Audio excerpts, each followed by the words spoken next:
Good morning, everybody, boys and girls. I decided, since these are the tallest beans I've seen in my lifetime, and I'm pushing my late 60s,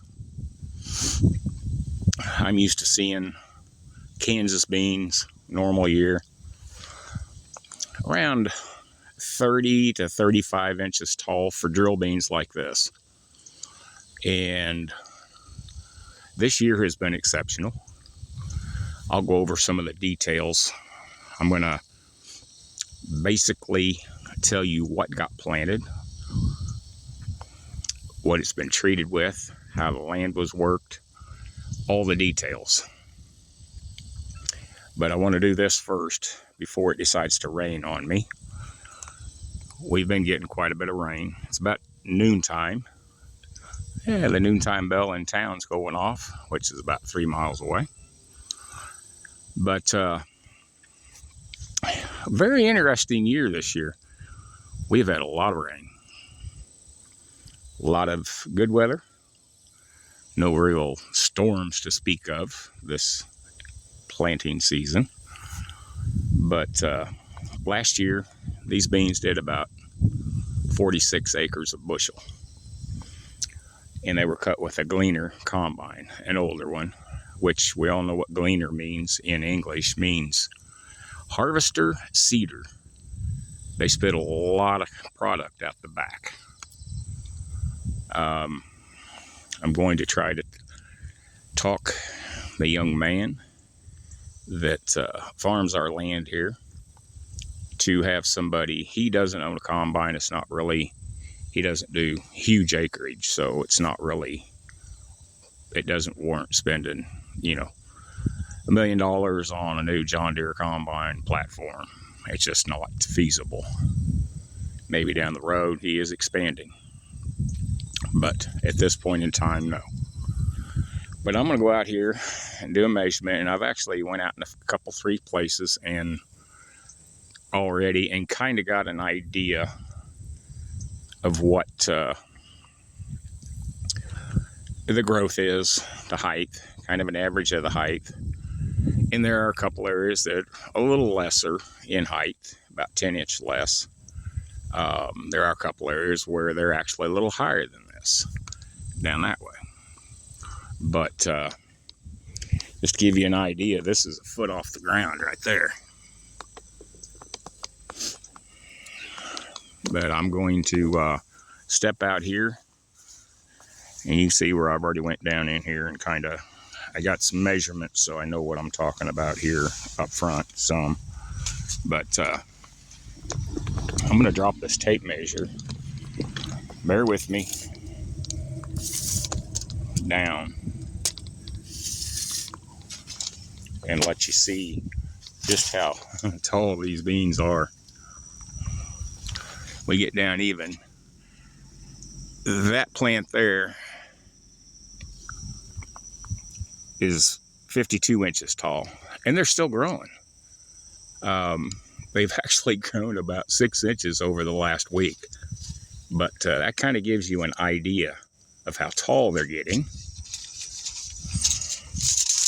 Bear with me here while I get my tape measure going. The row spacing,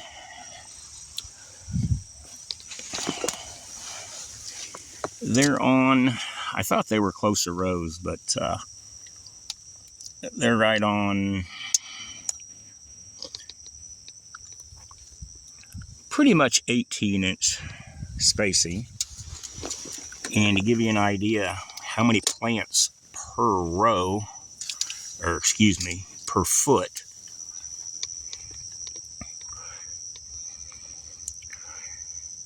at 11 inches in that row, there's 1, 2,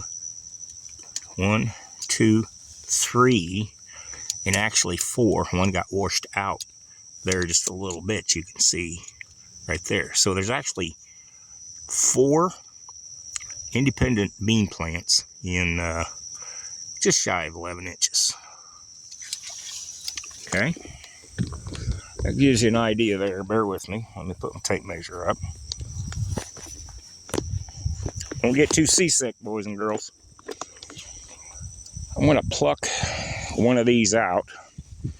I'm going to pick a big one just because I can. And we're going to take it up on the table and do some, just randomly. I didn't choose that one in particularly other than it was tall. Shake off the dirt. And I've got some notes here, bear with me. But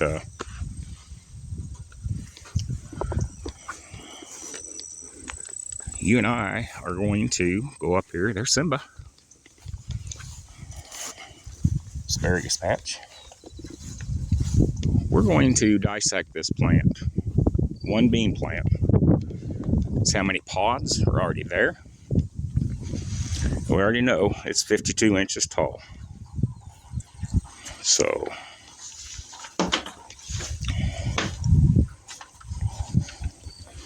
I'm going to set it down here.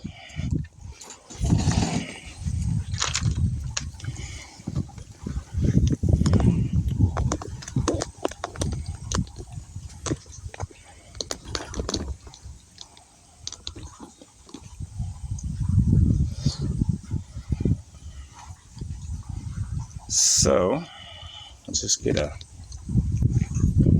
overall view here. I'm going to stretch the tape measure out.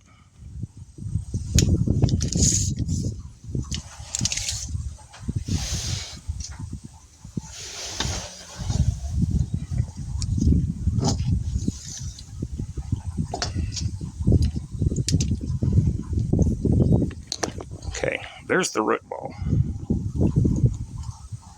Bottom of the root ball is about 57.5 roughly.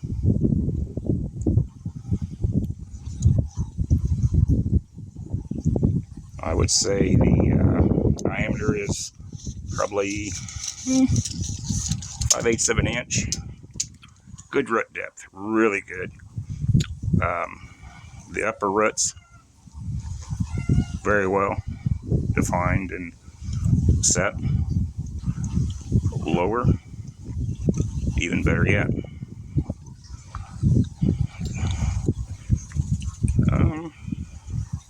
Yeah, 5/8. About 3/4 down towards the base. Now we're going to see how many individual limbs are on this thing. Main limbs. 1, 2, 3, 4. We won't count that one. 5, 6, 7, 8, 9,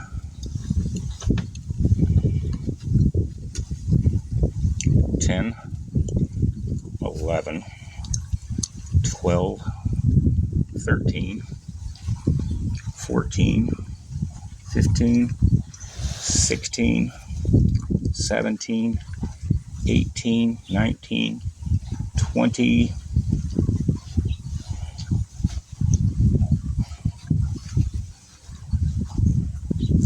21, 22, 23, 24,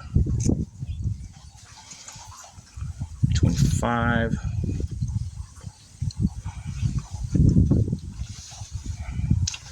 25 or 26, I would say, to be legit.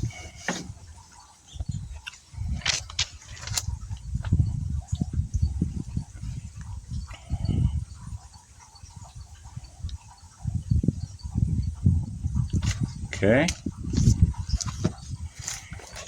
Now, we're going to see how many pods are on this plant. And it's still blooming, so it's really got more it can do.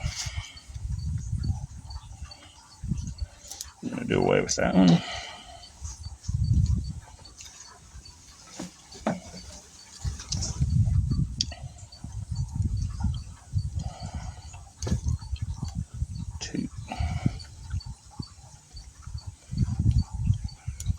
3, 4, 5.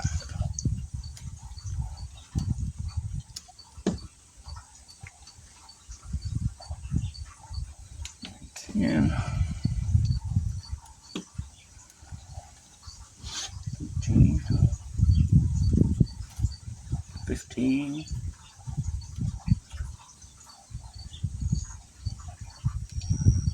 17. Will all those produce beans on the other plants? Probably, the way the weather is. I have no doubt about that. 18, 19, 20.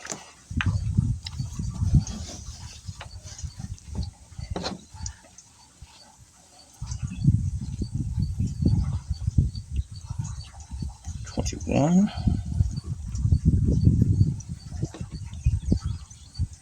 2, 3, 24, 25, 26, 27,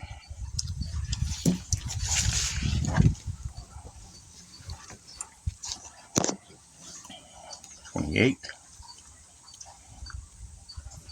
29, 30, 31, 32, 33, 34, 35, 36, 37,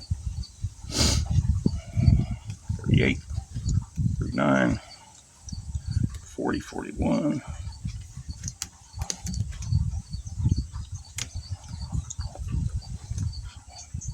42, 43, 44,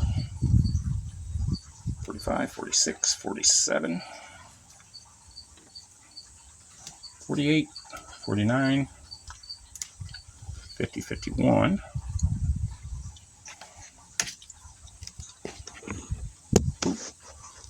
52, 53, 54, 55, 56, 57,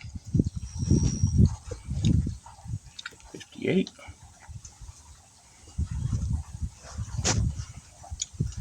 so 58 so far.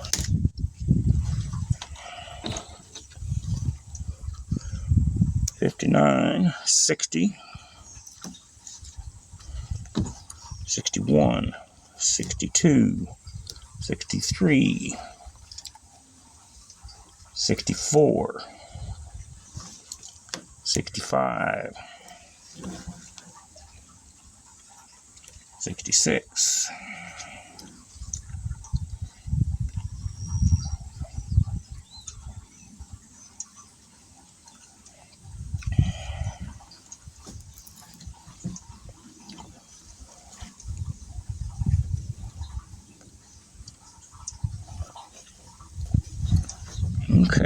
67. Oop, sorry, knocked y'all down there. Good place to put a little tripod. Yeah.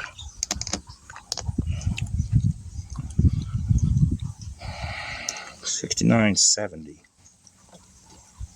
72, 73, 74, 75, 76, 77, 78, 79, 80, 81,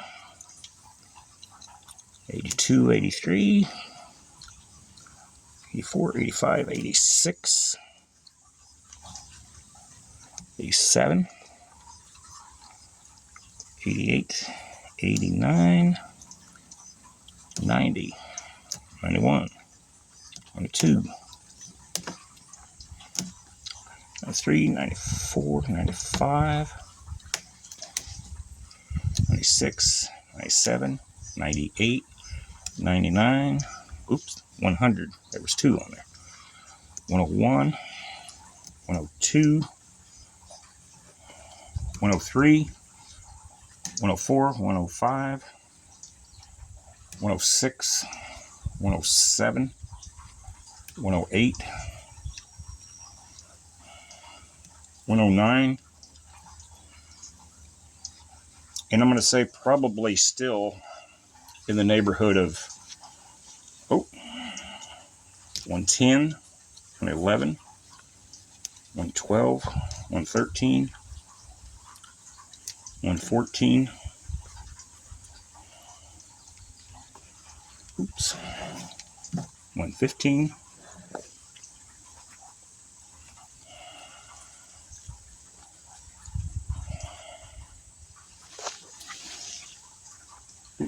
116, 116.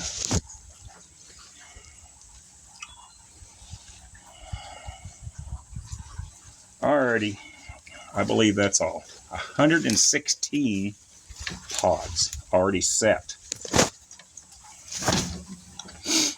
116 pods already set. So let me make...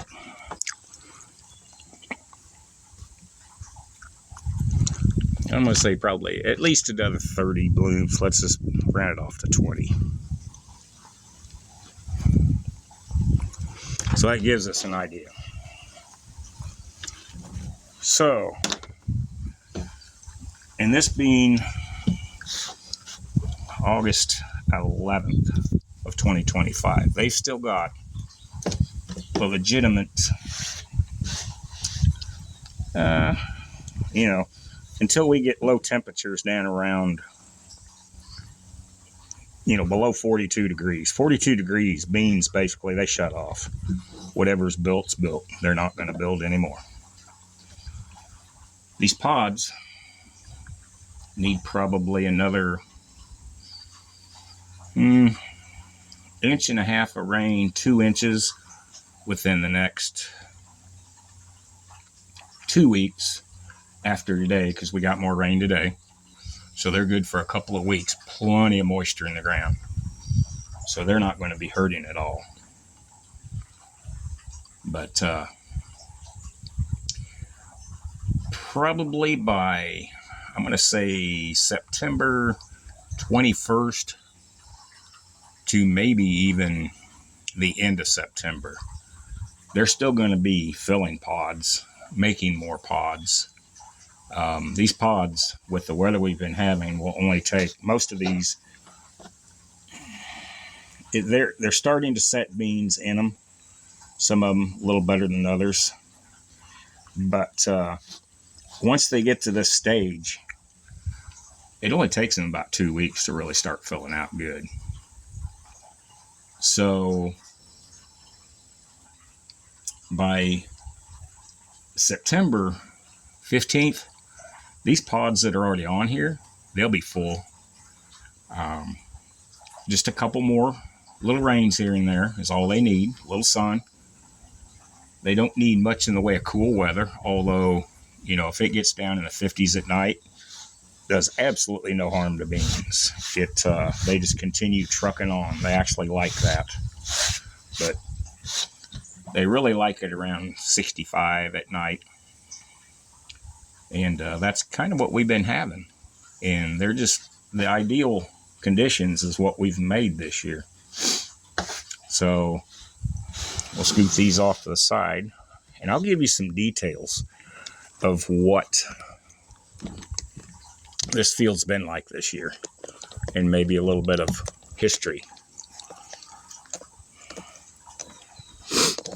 It's not a huge field. We've got small acreage, but not terrible bad. Here is what I can tell you. Bear with me here.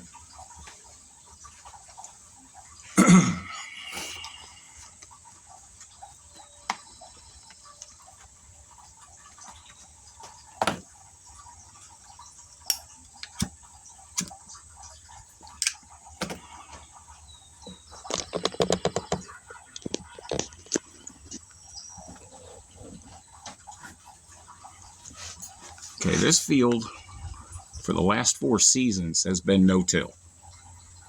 Just basically drill, grow, and drill the next spring. This year, starting last fall for this year's crop, fields were chiseled. about 10 inches deep, pretty heavy chisel, a nice crosshatch type drilling, or excuse me, chiseling. And it sat all winter. The spring, it got disked, cross disked, one direction than the other. It was fairly heavily fertilized in, I'm going to say, late February to the middle of March. I don't remember the exact date. I've got a video of it, but I don't remember the exact date. And that was it. Then April 12th, roughly, these beans were drilled. And they were drilled at 80 pounds per acre, 7.5 inch spacing, which we saw out there. They're actually a little tighter than that. They're running in 11 inches. We had 4 plants. So the population is a little more than what the drill was set at. We're probably getting about 3 extra plants per foot for 18 inches. The plants are running about 50 to 54, 56 inches of height from ground level. And then, of course, the ground level, subsoil level on top of that. And earlier in, I said what the diameters of the stem, your base stem was, and the depth of the roots, and good root structure. The crop last year made 46 bushel an acre with the no-till. They were not fertilized, hadn't been fertilized for 2 or 3 years. They were sprayed with Roundup one time. This year, like I say, it was chiseled,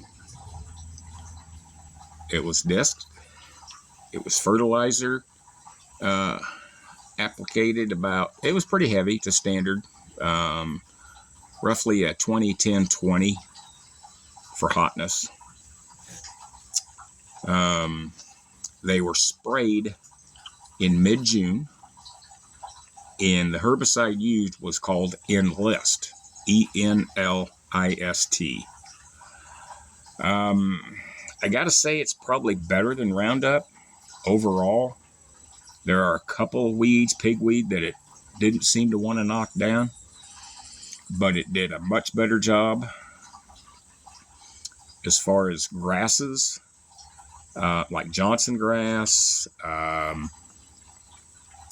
the foxtail, there's no foxtail in the field, which is unbelievable. There is pigweed, which is not a good thing. I don't know why it didn't knock that down, but now if you saw my other videos where I did a test with some Roundup, it actually did away with most of the pigweed, but the Enlist did